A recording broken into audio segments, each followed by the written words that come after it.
जय हिंद। स्वागत है आपको जीएस ग्लोबल स्टडी में। आज हम लोग पढ़ने वाले हैं क्लास 10th के सामाजिक विज्ञान में भारत में राष्ट्रवाद का उदय। ठीक, जिसमें हम लोग पीछे क्लास में पढ़ चुके हैं कि भारत में राष्ट्रवाद का उदय, जिसमें भारत में हम लोग 1885 से लेकर हम लोगों को 1932 तक यानी शबने अवज्ञा आंदोलन तक पढ़ना था। ठीक, जिसमें हम लोग 1885 से पढ़ना प्रारंभ किए थे कांग्रेस के गठन से लेकर। ठीक, तो कांग्रेस का गठन हुआ था 1885 में। उसके बाद में हम लोग बंगाल विभाजन पढ़े थे, बंगाल विभाजन 1905 और सूरत अधिवेशन 1907 जिसमें कांग्रेस का विभाजन होता है। और उसके पश्चात फिर हम लोगों ने गांधी जी का आगमन देखे थे। गांधी जी 3 मुख्य आंदोलन पहले करते हैं, चंपारण आंदोलन, खेड़ा आंदोलन और अहमदाबाद मिल मजदूर आंदोलन। उसके पश्चात फिर रौलट एक्ट और जलियांवाला बाग हत्याकांड, खिलाफत आंदोलन और असहयोग आंदोलन। असहयोग आंदोलन के पश्चात फिर जो है एक घटना घटित होती है जिससे असहयोग आंदोलन बंद हो जाता है। वो घटना थी चौरा चौरी कांड की। ठीक, तो चौरा चौरी कांड होता है 4 फरवरी 1922 को। गोरखपुर में एक स्थान है चौरा चौरी, वहीं पर यह घटना घटित होती है जिसमें वहां के किसान जो थे वो 22 पुलिस कर्मियों को थाने में जो जिंदा जला देते हैं। ठीक, और उसके बाद में असहयोग आंदोलन बंद कर दिया जाता है। और उसके पश्चात फिर जो है एक पार्टी का गठन होता है जिसको हम लोग स्वराज पार्टी के नाम से जानते हैं। स्वराज पार्टी का गठन होता है। उसके पश्चात स्वराज पार्टी भी कुछ समय के पश्चात बंद हो जाती है। और फिर साइमन कमीशन भारत आता है। एक अंग्रेज था जिसका नाम था साइमन, तो उसी के नेतृत्व में एक आयोग का गठन होता है जिसको हम लोग बोलते हैं साइमन कमीशन। ठीक, साइमन कमीशन का गठन होता है वो भारत। साइमन कमीशन का गठन 1927 में होता है और 1928 में वो भारत आता है। ठीक, अब भारत आता है 1928 में और भारतीयों को बहुत ज्यादा छूट दे, यानी एक प्रकार से यहाँ पर संवैधानिक व्यवस्था की यहाँ पर सुधार करना चाहता है। साइमन भारत में केवल उसका एक उद्देश्य होता है कि भारत में चलेंगे और वहां की संवैधानिक व्यवस्था में सुधार करेंगे, भारतीयों को और ज्यादा लालच देंगे और भारतीयों को और ज्यादा छूट देंगे, उनको वोट डालने की आजादी दे देंगे, उनको अपने बराबरी में खड़े होने का अधिकार दे देंगे। इससे भारतीय बहुत खुश हो जाएंगे और हमसे जो है एकदम बढ़िया से मिलेंगे कि साइमन बहुत बढ़िया काम किया है और हमसे अपनी जो आज़ादी है, अपनी पूर्ण आज़ादी वो नहीं मांगेंगे। साइमन जब भारत आया 1928 में तो बहुत खुश था कि अभी चलेंगे, भारत के लोग सब जो है एकदम हमारे स्वागत में खड़े होंगे और हमको हमारा नारा लगेगा।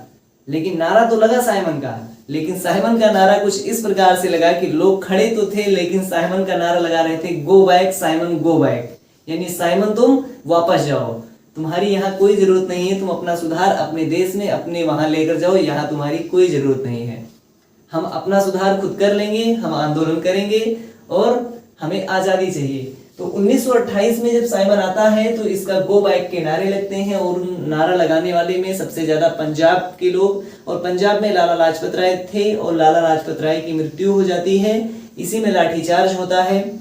ठीक, उसके बाद में फिर एक अधिवेशन होता है और अधिवेशन होता है लाहौर अधिवेशन 1929 में।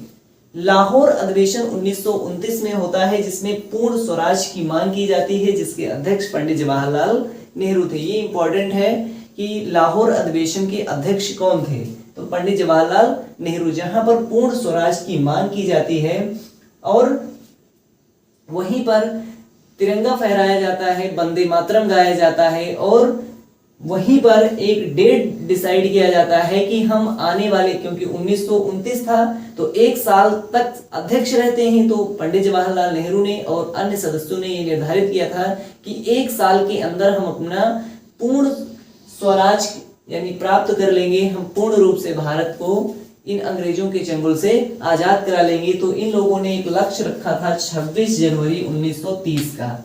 इसका 26 जनवरी 1930 का डेट निर्धारित किए थे कि हम इस डेट को हम देश आजाद करा लेंगे। लेकिन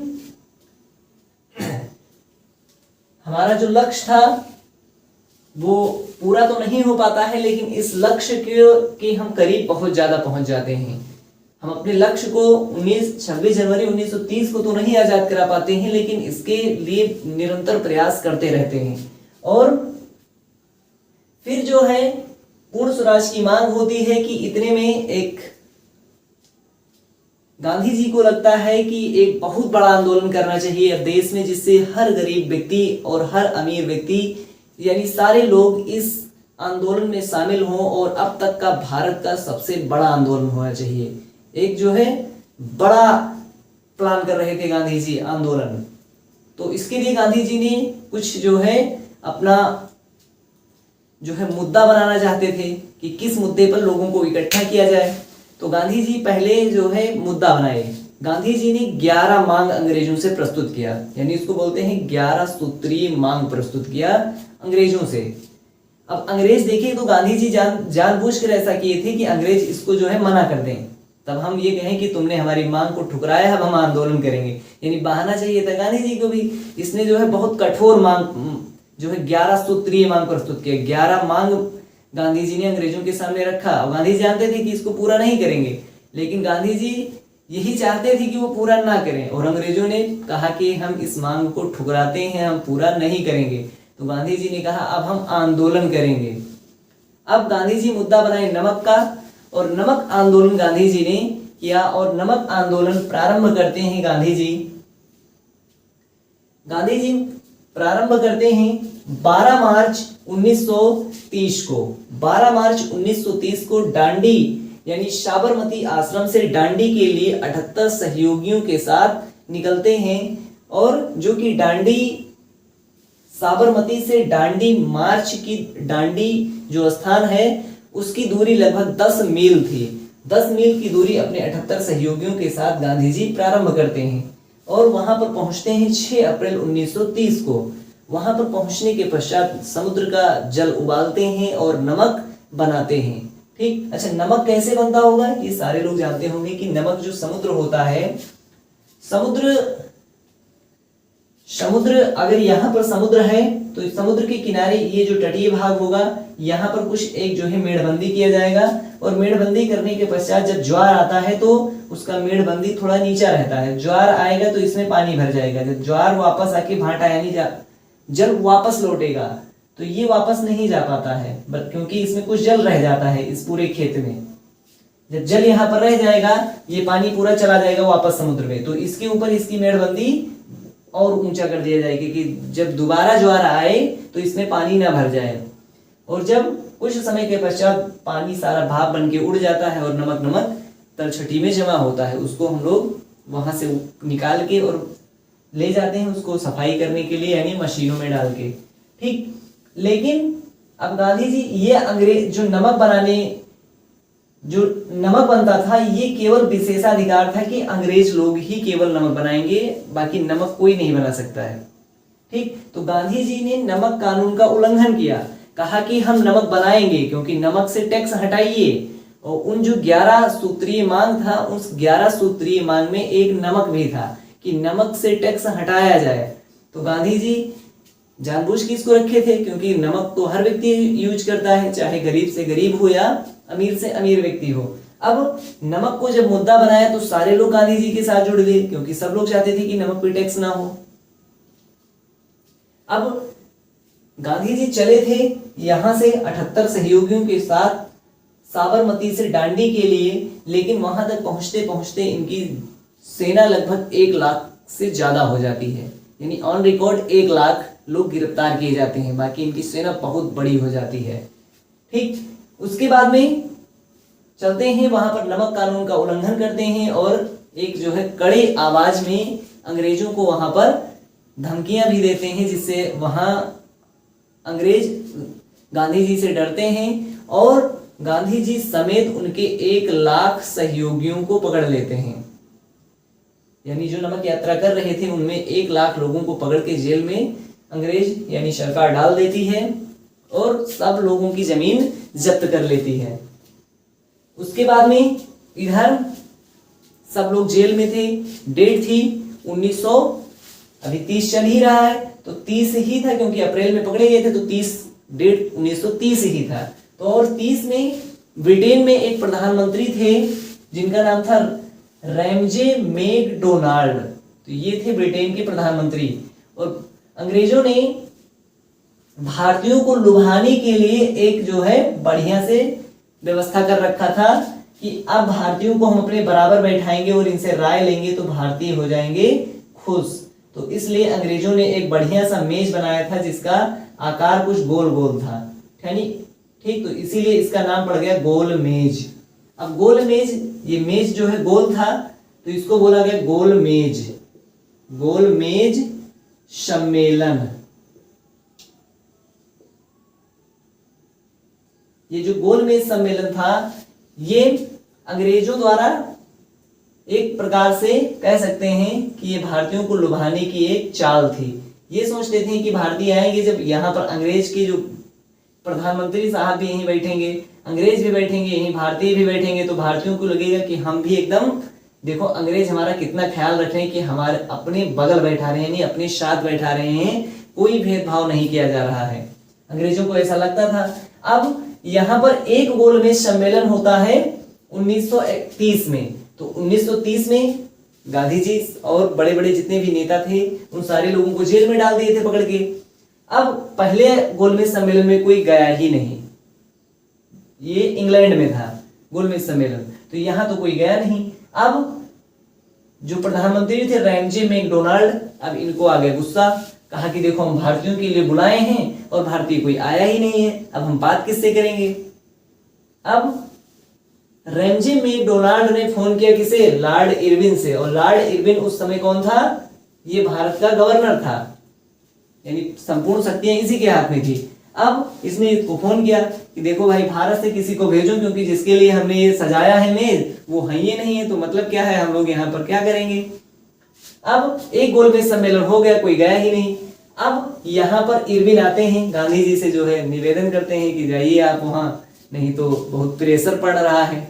गांधी जी के हम जाएंगे ही नहीं, तो कहे नहीं आप जाइए, इसके बदले में हम आपके जो 1 लाख लोगों को गिरफ्तार किए हैं उन सारे लोगों को छोड़ते हैं और उनकी जो संपत्ति थी उन सारी संपत्ति को वापस करते हैं।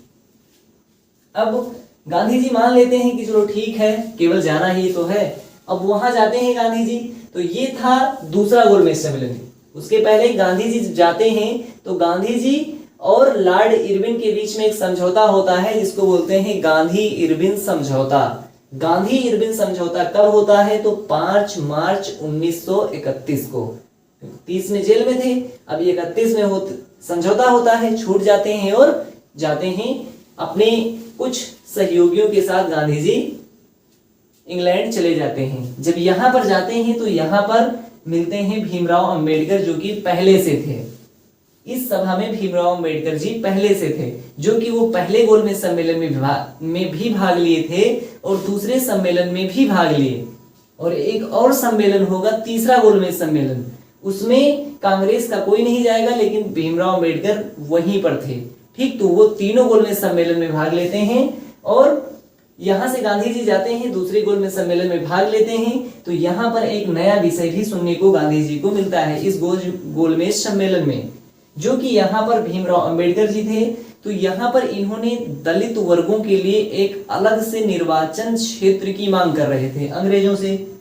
अब गांधी जी यहाँ आते हैं तो गांधी जी बहुत परेशान होते हैं कि अब देखो यहाँ पर जो कि भीमराव अंबेडकर और गांधी जी से यहाँ पर बहस हो जाता है। कहते हैं कि देखिए दलित वर्गों के लिए अगर अलग से निर्वाचन क्षेत्र होगा तो ये अच्छा नहीं होगा देश के लिए, क्योंकि देश जिस प्रकार से आगे चलकर जो है मुस्लिम लीग ने एक देश बनाया, पाकिस्तान बनाया, उसी प्रकार से दलितों का भी यहाँ पर एक अगर अलग निर्वाचन क्षेत्र होगा तो उनका भी अलग एक देश बन जाएगा और भारत की एकीकरण नहीं हो पाएगा। तो इसके लिए अब भीमराव अंबेडकर को भी उस समय समस्या थी, क्योंकि उस समय भारत में बहुत ज्यादा छुआछूत था, इतना ज्यादा था, इतनी ज्यादा कुरीतियां फैली हुई थी, इतनी ज्यादा जो कुप्रथाएं फैली हुई थी भारत में कि दलित वर्गों के उत्थान के लिए ये भीमराव अंबेडकर जी को सही लगा कि ये करने से शायद दलित वर्गों का जो है अगर इनके साथ इतना भेदभाव किया जा रहा है तो क्या भारत के स्वतंत्र होने पर इनको आज़ादी मिलेगी? इनको कभी आज़ादी नहीं मिलेगी। इनको कभी ऐसा स्वतंत्रता नहीं मिलेगा जो स्वतंत्रता की कल्पना भारतीय कर रहे हैं। अब लेकिन गांधी जी इनको समझाते हैं, भीमराव अंबेडकर को समझाते हैं, कहते हैं देखिए आपको जितनी सीटें आप चाहते हैं उससे ज्यादा हम आपको आरक्षण के तौर पे सीटें भारत में दिलाएंगे, यानी हम आपको सीटें दिलाएंगे, हम आपको समानता का अधिकार देंगे और हम आपको यानी एक तरीके से जो है प्रॉमिस करते हैं, वादा करते हैं कि जो अस्पृश्यता है यानी छुआछूत है इसको कम करने का हम खुद प्रयास करेंगे। ऐसा गांधी जी ने इनको आश्वासन दिया। लेकिन भीमराव अंबेडकर जी मानने को तैयार नहीं थे। इन्होंने 1930 में एक दलितों को दलित वर्ग एसोसिएशन की स्थापना करते हैं। दलित वर्ग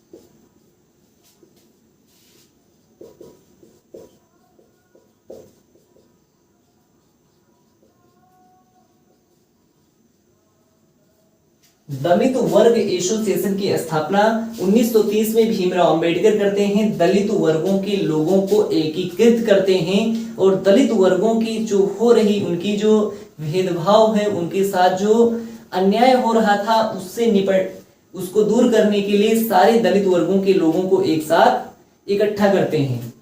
ठीक, अब इकट्ठा करते हैं तो वहां पर उस समय सिचुएशन ही कुछ ऐसी थी कि जो भावनाएं उस समय थी देश में कि दलित वर्गों के लोगों को अपने गांव में नहीं जाने दिया जाता था, उनको सार्वजनिक तालाबों में पानी नहीं पीने दिया जाता था, उनको कुएं से पानी निकालने का अधिकार नहीं था। ऐसी बहुत सारी छुआछूतें थी जो उनको मंदिरों में नहीं जाने दिया जाता था और इस प्रकार से कुप्रथाएं भारत में बहुत ज्यादा फैली हुई थी।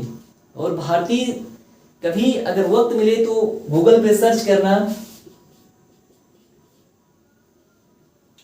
ब्रेस्ट कर यानी मूलाकर, इसको कभी गूगल पे पढ़ना, भारत की उस समय की स्थिति का पता चल जाएगा कि भारत उस समय जो हमारी संस्कृति पर आज में गर्व है, ये हमारी उस संस्कृति पर एक धब्बा था, मूलाकर।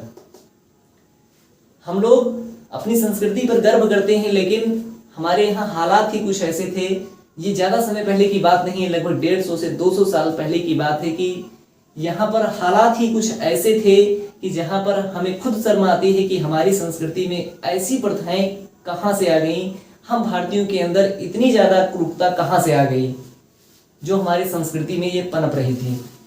ठीक, तो इसीलिए भीमराव अंबेडकर जी दलित वर्ग एसोसिएशन की स्थापना करते हैं और दलितों को संगठित करते हैं, लेकिन गांधी जी इसके विरोध करते हैं और गांधी जी अंततः जो है मानने को तैयार नहीं थे।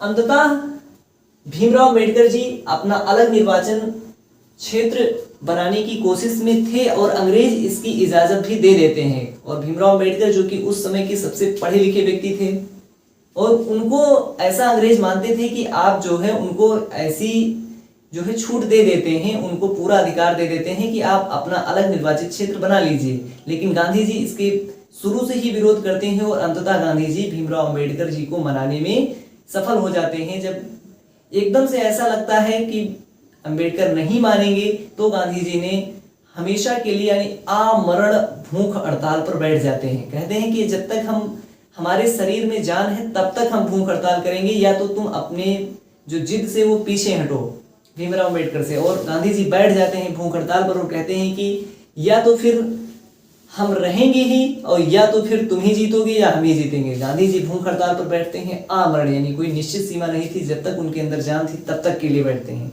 और अंततः जो है भीमराव अंबेडकर जी को मानना पड़ता है और फिर वे जो है गांधी जी और भीमराव अंबेडकर के बीच में एक समझौता होता है। इसे ही हम लोग कहते हैं पूना समझौता। ठीक, पूना पैक्ट के नाम से जानते हैं। ये पूना पैक्ट हुआ था सितंबर 1932 में। सितंबर 1932 में किसके किसके मध्य हुआ था? तो ये भीमराव अंबेडकर और गांधी जी के मध्य होता है। ठीक, डॉक्टर भीमराव अंबेडकर और गांधी जी के मध्य एक समझौता होता है। ये समझौता पूना पैक्ट समझौता के नाम से जाना जाता है। और फिर गांधी जी यहीं से अपना जो आंदोलन कर रहे थे 1932 में, गांधी जी जो कि वापस आए थे, हमने बताया ही था कि 1931 में आते हैं नवंबर में, दिसंबर में आते हैं 29 दिसंबर को, और फिर उसके एक दिन बाद गांधी जी दोबारा से असहयोग आंदोलन प्रारंभ करते हैं। लेकिन जब गांधी जी 1931 में ही दोबारा से चालू करते हैं आने के पश्चात, तो गांधी जी देखते हैं कि यहाँ पर स्थिति अगर आंदोलन ही करते रहेंगे तो ये वाली जो स्थिति है दलित वर्ग वाली, ये धीरे धीरे एक जो है बहुत भयानक रूप ले लेगी और ये अंदर से खोखला कर देगा। तो गांधी जी यहाँ पर सारे आंदोलनों से छूट के गांधी जी अब केवल दलित वर्गों के हित में अपना कार्य करने लगते हैं और गांधी जी भारत में हरिजन संघ की स्थापना करते हैं। हरिजन संघ की स्थापना करते हैं गांधी जी। और इस हरिजन संघ की स्थापना करने के पश्चात गांधी जी जितने भी लोग छुआछूत मानते थे उन सबका कड़ा विरोध किया। और गांधी जी हरिजन यानी जो दलित वर्ग थे उनको कहा कि ये हरि के जन हैं। हरि का मतलब होता है भगवान और जन का मतलब लोग, यानी हरिजन का मतलब हरि के जन यानी भगवान के लोग हैं, यानी भगवान के ये पुत्र हैं और इनसे भेदभाव ना किया जाए। गांधी जी स्वयं जो